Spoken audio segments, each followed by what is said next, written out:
Rencananya si warga ini mau beli mie tek-tek itu, tapi setelah ditinggal ambil piring, ternyata tukang mie tek-teknya itu udah nggak ada, bos.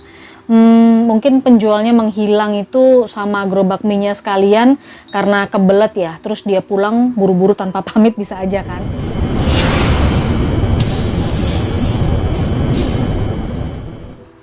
Halo bos, Assalamualaikum warahmatullahi wabarakatuh. Terima kasih untuk kamu yang sudah klik video ini. Ya, di video kali ini aku bakal ceritain beberapa kisah horor yang lokasinya di perkampungan di dekat Gunung Ciremai. Lokasinya di mana ya? Aku pun nggak tahu lah ya pastinya di mana. Yang penting ini deket banget sama Gunung Ciremai aja. Tapi kisah ini merupakan kisah nyata yang dialami oleh temen dari temennya lagi. Kisahnya memang nggak panjang, cukup singkat, tapi ya nggak usah bingung. Intinya salah satu temanku di FB yang nyeritain ini. Karena memang tempat tinggalnya dekat gunung itu.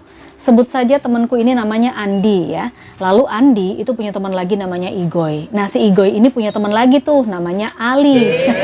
Si Ali inilah yang nanti punya pengalaman horor yang seumur-umur nggak bisa dia lupakan. Katanya sih cerita ini sempat viral juga di tahun 2021 kemarin karena sempat masuk media juga gitu ya. Oke, penasaran dengan kisah horor kali ini? Ya udah yuk langsung aja kita masuk ke ceritanya. Sebelum masuk ke inti ceritanya nih bos, aku mau kasih gambaran dulu singkatnya ya. Seperti apa lokasi tempat tinggalnya Andi ini. Dimana memang entah mungkin lokasinya deket gunung atau seperti apa, sering banget tuh terjadi hal-hal ganjil yang dialami oleh warga sekitar sana. Contohnya di tahun 2007, itu ada seseorang ibu-ibu yang pulang dari pasar melihat kuntilanak masuk ke pohon nangka. Lalu tahun 2009 ada salah satu warga yang mendengar ada penjual mie tek-tek tuh lewat tengah malam ya kan. Rencananya si warga ini mau beli mie tek-tek itu. Tapi setelah ditinggal ambil piring, ternyata tukang mie tek-teknya itu udah nggak ada bos. Mungkin penjualnya menghilang itu sama gerobak mie-nya sekalian karena kebelet ya. Terus dia pulang buru-buru tanpa pamit, bisa aja kan. Oke. Cerita horor yang lainnya tahun 2014. Pemuda sekitar sana pas nongkrong di malam hari sering banget dengar suara gamelan pas tengah malam, sekitar jam 1-an dini hari lah. Nggak cuman sampai di situ bos. Tahun 2015, jam setengah 10 malam kondisi hujan, itu ada bapak-bapak yang mau beli bakso, tapi pedagang baksonya tuh nggak ada kepalanya. Terus yang terakhir, tahun 2016, ada anak kecil perempuan usia 8-9 tahunan lah ya. Dia ini lagi jalan-jalan dengan ibunya. Nah waktu itu hampir maghrib bos. Mereka melewati rumah kosong yang banyak rumput dan dedaunan gitu. Pokoknya rumah kosong itu cukup rimbun ya di sana. Nah anak kecil itu lalu bilang, "Bu, ibu, itu loh ada yang metikin bunga pakai baju putih." Ya si ibu pun kaget. Langsunglah anaknya digendong. Karena sang ibu di sana nggak ngeliat apa-apa. Lalu anak kecil ini ngomong lagi ke ibunya, "Bu, ibu, itu loh yang metikin bunganya itu kok senyum-senyum. Terus dia terbang." Ya di situ sang ibu buru-buru pergi dari tempat itu. Nah bos, dari cerita-cerita itu kan bisa dibayangkan gimana seremnya perkampungan ini. Memang agak ngeri-ngeri sedap ya, banyak cerita horor di sana. Banyak sekali kisah-kisah mistisnya. Itulah kenapa temanku Andi bakal membagikan pengalaman horor yang dia alami bersama dengan teman-teman. Sebut saja namanya Igoy, dan Igoy ini punya teman namanya Ali. Ya tentunya nggak kalah creepy. Jadi sekarang yuk mari kita masuk ke inti ceritanya. Oke bos, seperti yang aku bilang tadi, cerita ini nggak akan panjang, cukup singkat, tapi memang cukup menyeramkan. Kisah horor ini nyata, bahkan sempat viral karena masuk ke media setempat. Andi ingat banget kejadian ini tuh terjadi pada tanggal 21 Januari 2021.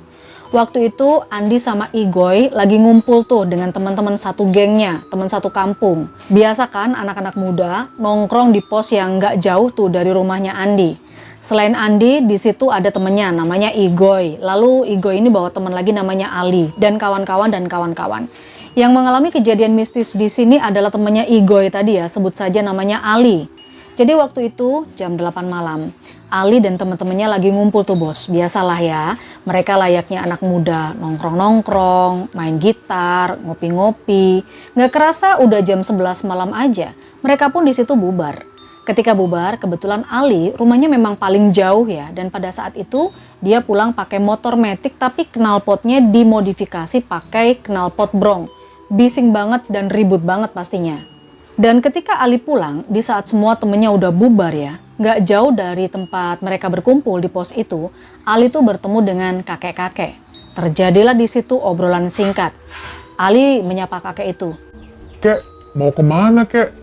Kakeknya menjawab, Mau ke sana. sambil menunjuk ke arah utara. Ya udah deh kek, yuk kita bareng.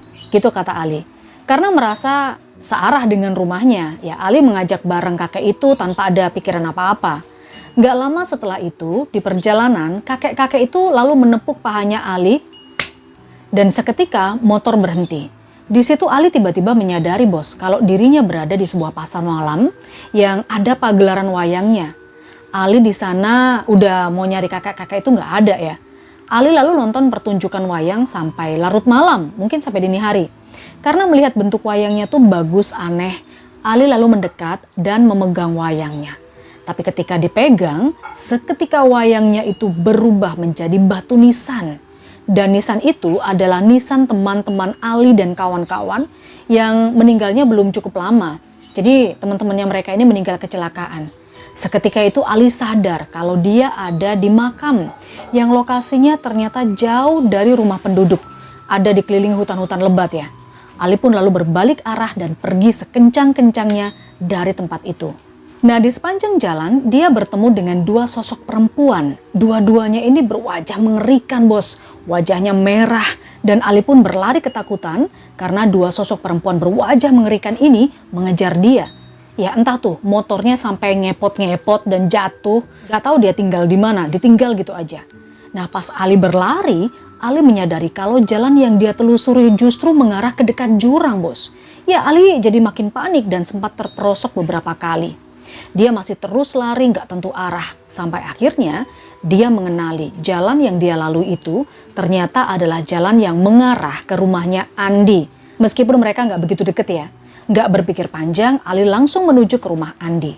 Sesampainya di sana, Ali langsung gedor-gedor pintu. Yang bukain pintu, ayahnya Andi. Di situ udah jam 1:30 dini hari. Padahal tadi bubarnya jam 11 ya. Andi sendiri nggak mengalami kejadian ini karena dia udah pules banget. Dia hanya dapat cerita awal bagaimana kondisi Ali.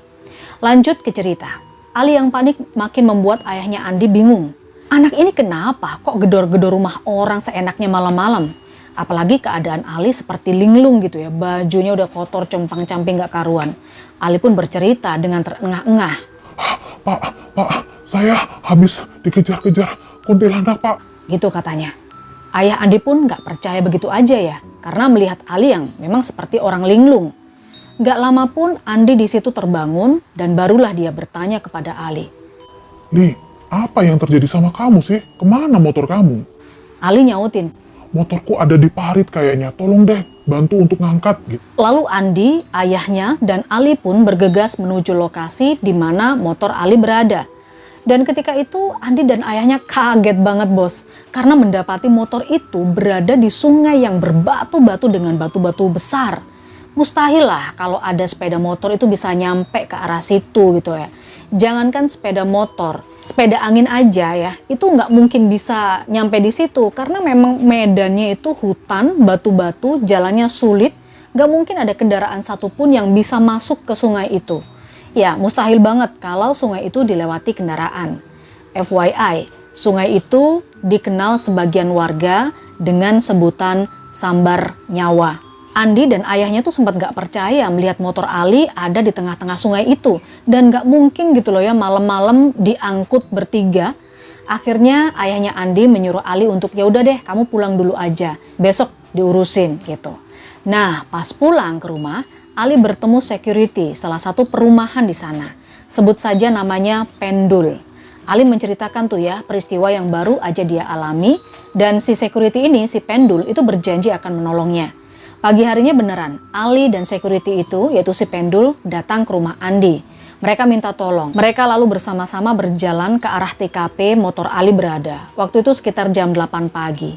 Dan karena tidak bisa waktu itu dinaiki, diputuskanlah motor Ali ini diangkut atau digotong sama mereka semua ya. Setelah kejadian itu bos, anehnya beberapa warga mengaku kisaran tengah malam terdengar suara motor dengan knalpot bising bolak-balik di jalan itu. Dan teman-teman Andi yang gak ikut nongkrong pun ternyata juga mendengar hal yang sama untuk beberapa waktu. Oke bos, itu tadi ya sebuah cerita horor pendek yang dialami oleh temennya Andi. Yang pastinya ada pelajaran yang bisa diambil nih dari kisah ini. Misalnya, jangan suka mengganggu tetangga dengan berisik-berisikan. Pakai knalpot brong lah, atau mungkin pas bangun-bangun apa kek. Dan jangan begadang, jangan nongkrong-nongkrong tengah malam kalau nggak ada artinya. Begadang jangan begadang, kata Bang Haji kan gitu. Oke, jangan lupa dukung channel ini, kasih jempol ke atas, like, subscribe, tonjok lonceng notifikasinya. Karena aku udah nggak sabar ketemu kalian lagi dengan cerita-cerita yang baru. Wassalamualaikum warahmatullahi wabarakatuh. Bye.